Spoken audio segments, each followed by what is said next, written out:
जी, break से आगे वापस आपको कहेंगे एक बार फिर से वेलकम बैक और बात करेंगे पाकिस्तान की ड्रामा इंडस्ट्री की। आपको मालूम है कि हमेशा से पाकिस्तान के जो ड्रामे हैं वो पूरी दुनिया में बहुत दिलचस्पी से देखे जाते हैं और मशहूर भी होते हैं और उन्हें सराहा भी जाता है। लेकिन गुज़िश्ता कई बरसों से ना सिर्फ मुल्क के अंदर बल्कि दुनिया भर, जिस तरह मैंने अभी बात की है, उसकी मुनफरिद पहचान है। और वो पहचान इसी वजह से कि ना सिर्फ उसका स्क्रिप्ट अच्छा होता है, एक्टर अच्छे होते हैं, बल्कि उससे बढ़कर परफॉर्मेंस जो है वो सबसे ज़्यादा काउंट की जाती है।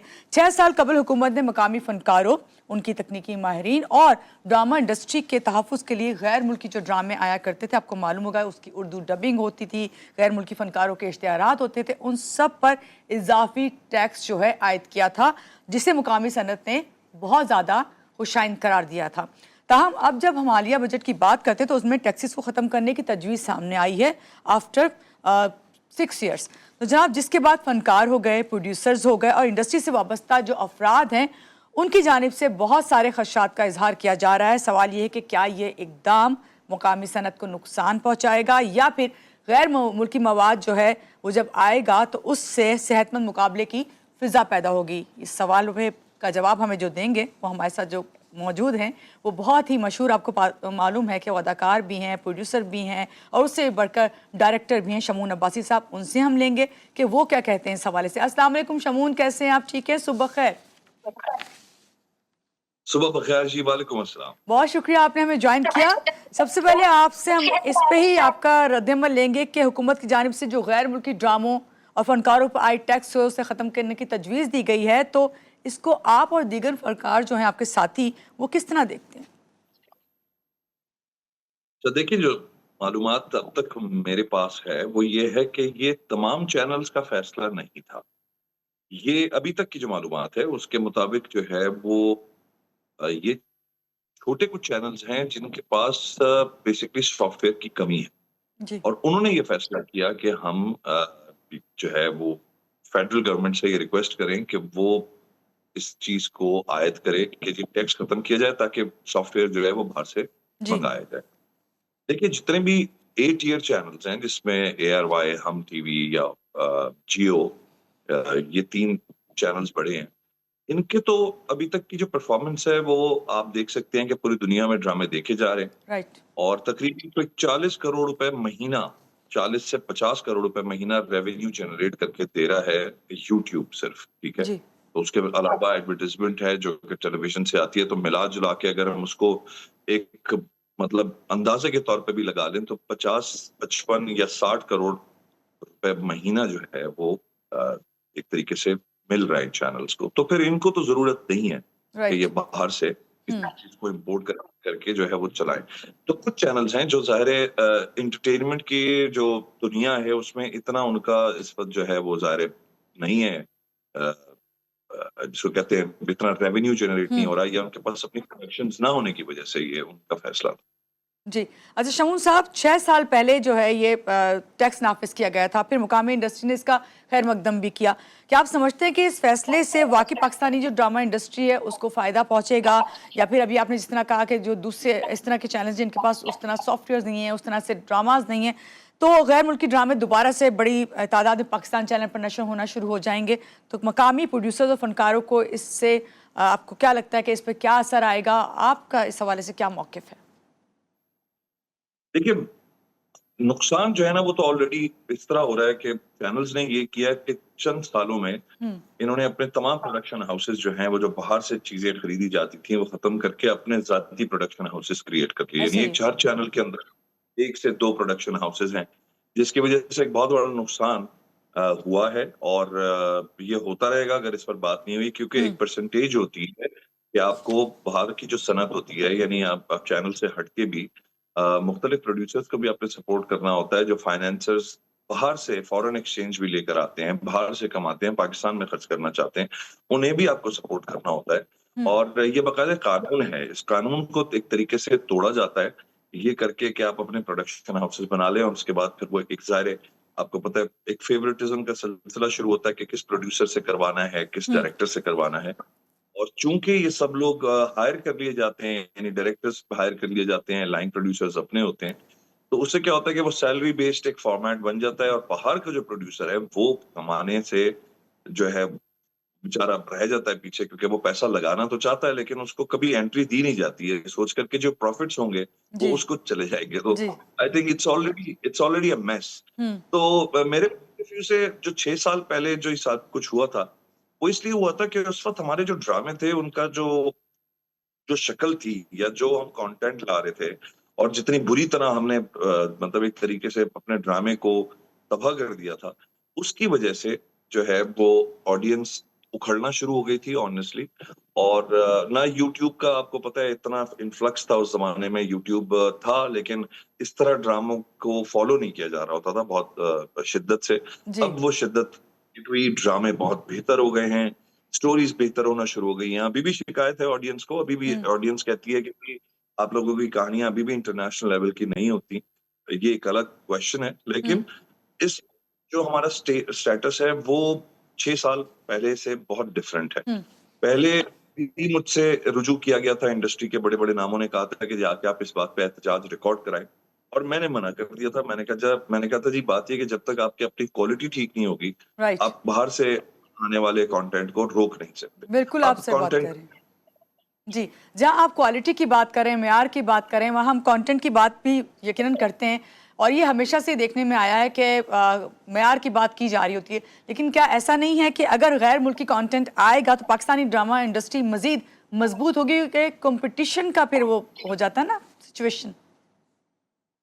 देखिए, कंपटीशन पहली बात तो ये इसलिए नहीं हो सकता कि वो कोई करंट जो प्रोजेक्ट्स हैं वो तो चल भी नहीं रहे होंगे। ये लोग तो वो वाले खरीदेंगे जो ऑलरेडी चल चुके हैं, और जो ज्यादातर यही होता है, 90% ये होता है कि आपके जो चले हुए प्रोडक्ट्स होते हैं वो मतलब 2 साल, 1.5 साल, 3 साल पुराने, वो खरीदे जाते हैं सस्ते रेट्स में, और उसके बाद हुँ। फिर उन रेट्स को मैनिपुलेट किया जाता है, और उस सारे पैसे को जो है वो किस तरह फिर होता है वो ज़ाहिर है मैं उस बहस में नहीं जाना चाहता, कल को कोई हो सकता है नाराज हो जाए।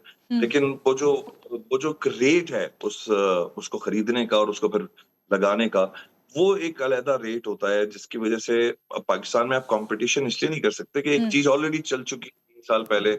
इस वक्त हम करंट ड्रामे बना रहे हैं, फौरन फौरन, यानी आज शूट हो रहा होता है तो 3 दिन बाद जो है वो ऑन एयर हो रहा होता है, ऐसे वो ही है। इतने फ्रेश होते हैं। बिल्कुल आपने तो सही कहा। मुझे लगता है कंपटीशन का इम्पैक्ट नहीं एक क्रिएट होगा, बल्कि आप इंडस्ट्री में नुकसान इसलिए पैदा कर देंगे कि अगर अपने 20-30% भी आपने ये दाखिल कर दिया हुँ। फॉरेन कंटेंट, तो आप यहाँ के जो इंडस्ट्री के लोग हैं उनका काम देखें, लाइटमैन होता है, कैमरामैन होते हैं, टेक्नीशियंस होते हैं, एडिटर्स होते हैं, वॉइस ओवर आर्टिस्ट होते, जो भी होते हैं, पूरी एक ये टीम बहुत होती है। सारे हुँ। जी, ये पूरे एक ड्रामे को बनाने का ये कंपोनेंट्स होते हैं, और ये कंपोनेंट्स आप घर बिठा देंगे, वो भले 20% हो या 10% हो। तो इस बात का भी थोड़ा सा ख्याल रखना बड़ा जरूरी है कि अगर हमारे ड्रामे पूरे होते, देखिए जी। इंडिया और इंडिया के बड़े बड़े नाम इस वक्त आपको प्रेज कर रहे हैं, और आपने देखा होगा कि ये क्रॉस बॉर्डर इंटरेक्शंस बड़ी शुरू हो गई हैं कि शर्मिला टैगोर ने शहजाद नवाज की तारीफ कर दी, वहां से किसी और एक्टर ने किसी और एक्टर की तारीफ कर दी। तो ये हमने एक रिलेशनशिप इंडस्ट्री का, यानी हम इस काबिल हुए कि हम जिनकी फिल्में देखते थे पिछले 40-50 साल से, आज वो लोग हमारे ड्रामे देख के ओपनली हमें प्रेज कर रहे हैं, और वो एक क्रॉस बॉर्डर रिलेशनशिप हमारी शुरू हुई है। जबकि आपको पता है पाकिस्तान इंडिया में बहुत टेंशन है, जी। लेकिन उसके बावजूद आर्ट ने ये किया है, हमारे ड्रामों ने ये किया कि लोगों का दिल जीता है। वहां पे नए बच्चे, जो नए लड़के लड़कियां हैं, वो डेली रूटीन में आप देखें वीडियोस बना रहे हैं, पाकिस्तानी ड्रामों की तारीफें कर रहे हैं। तो I think this is time that we stand strong हुँ। And we just start believing in our content. जी, जहाँ हम ड्रामों की बात करें वहाँ पे हमने बात करेंगे आपसे कि गैर मुल्की फ़नकारों को जो है इश्तिहारात के हवाले से कि उन पे आइड टैक्स जो है वो ख़त्म किया जा रहा है। तो इससे आप समझते हैं कि पाकिस्तानी मॉडल्स और जो फ़नकार हैं उनके काम को जो है मौक़े जो उनके पास हैं उससे ले लिया जाएगा फिर से एक बार? क्योंकि पहले भी इस तरह ही हो माज़ी में हमने देखा है। देखिए, पॉलिसीज का ना दुरुस्त होना इसलिए भी बड़ा जरूरी है कि एक तो मुझे लगता है कि गवर्नमेंट के दरमियान और शो बिजनेस इंडस्ट्री के दरमियान जो कॉरेस्पॉन्डेंस होनी चाहिए, वो कॉरेस्पॉन्डेंस की कमी है। हुँ। ऐसे लोग जो आपको दरमियान बैठकर आपको थोड़ा सा मैं मानता हूँ कि मुल्क चलाना एक अलग काम होता है, और उसमें ज़ाहिर है गवर्नमेंट अपना अपनी एक्सपर्टीज रखती हैं, राइट। लेकिन मुल्क चलाने का मतलब ये तो नहीं हो सकता कि आपको शो बिजनेस इंडस्ट्री की भी नीटी ग्रिटीज का पता हो। तो वो जो कॉरेस्पॉन्डेंस है, वो जो नॉलेज है, वो जो डिटेल्स हैं, उन डिटेल्स को कोई उनको समझाने वाला मुझे नजर नहीं आता कि there should be a bridge between the show business industry and the government that implements these laws, और कोई समझाने वाला हो कि देखिए कौन सी चीज नुकसानदेह हो सकती है और कौन सी चीज फायदे। होता क्या है कि एक सेट ऑफ पीपल चले जाते हैं जी, और वो लोग जाके अपने मसले बयान करते हैं, और गवर्नमेंट सोचती है कि यार ये मसला अगर है तो इसको हल कर देना चाहिए। अभी तारड़ साहब ने ये नेशनल असेंबली में मेरे ख्याल में इन्होंने ये रिक्वेस्ट आगे फॉरवर्ड की थी, प्रपोजल था ये यही जिस पे हम बात इस वक्त कर रहे हैं, हम्म, टैक्स जो है वो खत्म करने का। लेकिन मुझे लगता है कि तारड़ साहब को अगर आप ओपन विजन पूरा दिखाते तो वो शायद इस बात को समझते, या गवर्नमेंट का कोई भी नुमाइंदा इस बात को समझता कि यहाँ कहाँ कहाँ नुकसान हो जी, सकता है। चैनल्स अभी ऑनेस्टली मैं आपको बताऊं, अल्लाह ताला और उनको कामयाब करे, कहीं नुकसान में नहीं है एक्चुअली। आर्टिस्ट बरादरी है, किसी भी हवाले से आर्टिस्ट हो या जो टेक्नीशियन है, वो नुकसान में है क्योंकि इतना पैसा बनने के बावजूद भी जो है वो लोगों का पैसा फंसता है, आज भी नहीं आता। आई थिंक गवर्नमेंट को उन लॉस पर काम करना ज्यादा जरूरी है कि लोगों जी, के पैसे जो फंसते हैं जी। और लोग जो क्राइसिस में आते हैं वो मामले तय करना ज्यादा जरूरी है मेरे हिसाब से। सही। अगर शमून साहब आपसे पूछा जाए कि हुकूमत का मकसद तो अभी हम देख रहे हैं ना कि मार्केट को खोलना और उसका मुकाबला बढ़ाना है, लेकिन आपसे पूछें कि मुकामी सनत के तहफ़्फ़ुज़ के लिए फ़ौरी क्या इक़दामात करने चाहिए, वो आप क्या हमें बता के जाएँगे? देखिए, ये तो 2-3 बातें मैं आपसे खुद पूछता हूँ, मुझे बताइए आपको ड्रामे अच्छे लगते हैं हमारे? नो डाउट, इसका तो कोई इसमें कोई सवाल ही नहीं, दूसरे कोई जवाब कोई बनता ही नहीं है इसके अलावा। इसका मतलब ये कि हमारे ड्रामे जो है वो दिल जीत रहे हैं और लोगों को करोड़ों जो अरबों हमें व्यूज़ आ रहे हैं, वो किसी वजह से आ रहे हैं, वो हुँ, ज़बरदस्ती तो आ नहीं रहे। बिल्कुल ऐसे तो ही। जब ये हो रहा है इसका मतलब है कि अदाकारियाँ भी ठीक हो रही होंगी, तो स्क्रिप्ट भी अच्छे लिखे जा रहे हैं, तो शूटिंग हुँ, भी अच्छी की हुँ, जा रही है, ऑडियो भी।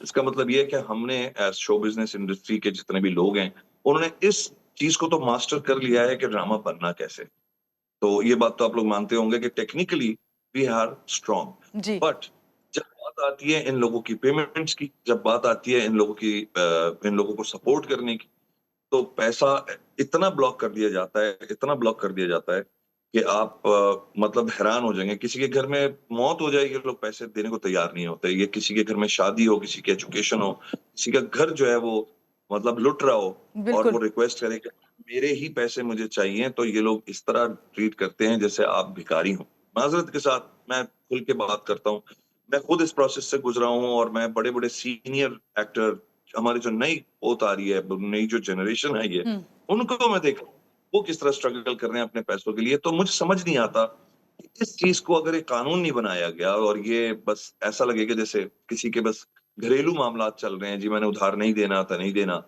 तो एक कानून गवर्नमेंट को चाहिए कि वो बनाए और एक लिमिट होनी चाहिए पैसे रोकने की भी।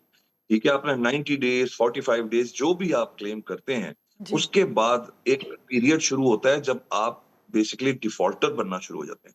तो ये डिफ़ॉल्टर होने के बावजूद भी अगर चैनल जो है वो इतने मज़बूत अपने आप को समझते हैं और आप समझते हैं कि ये बहुत मज़बूत इंडस्ट्री है, तो मैं आपको क्लियर बता दूँ कि टेक्नीशियन, आर्टिस्ट और चैनल के दरमियान जो रिलेशनशिप एग्ज़ैक्टली होना चाहिए, जी, वो जो की होनी चाहिए, जो फ्रेंडलीनेस होनी चाहिए, वो नहीं है। तो उस फ्रेंडलीनेस को चूँकि खुद नहीं क्रिएट किया जा रहा, तो फिर भाई कोई लॉ बना दें और लॉ बना के किसी ना किसी को, दोनों पार्टीज़ को, यानी आप इस हुँ, बात पे लॉक करें कि जी आप अपने काम को पूरा करेंगे और जो चैनल्स हैं वो अपना पैसा पूरी तरह देंगे। भले 20 दिन, 15 दिन ऊपर-नीचे हो जाएँ, बट यू कैन नॉट, लोगों के 6-6 महीने, 1-1 साल, 2-2 साल पैसे फँसे होते हैं और वो आखिर में भूल जाते हैं क्योंकि वो कहते हैं कि माँग-माँग के हम तंग आ गए। तो जी। इसको कानून बनाना बड़ा ज़रूरी हो गया है। ठीक है, बहुत शुक्रिया शमून अब्बासी साहब हमारे साथ थे, जो बात कर रहे थे कि हुकूमत की नई पॉलिसीज़ पाकिस्तानी ड्रामा इंडस्ट्री जो है किन चैलेंजेस को फेस कर रही है, इस पे तमाम बात उन्होंने बताई और उन्होंने अपना मौक़िफ़ दिया। यहाँ पे लेंगे एक छोटी-सी ब्रेक, ब्रेक के बाद वापस आते हैं, रहिएगा हमारे साथ।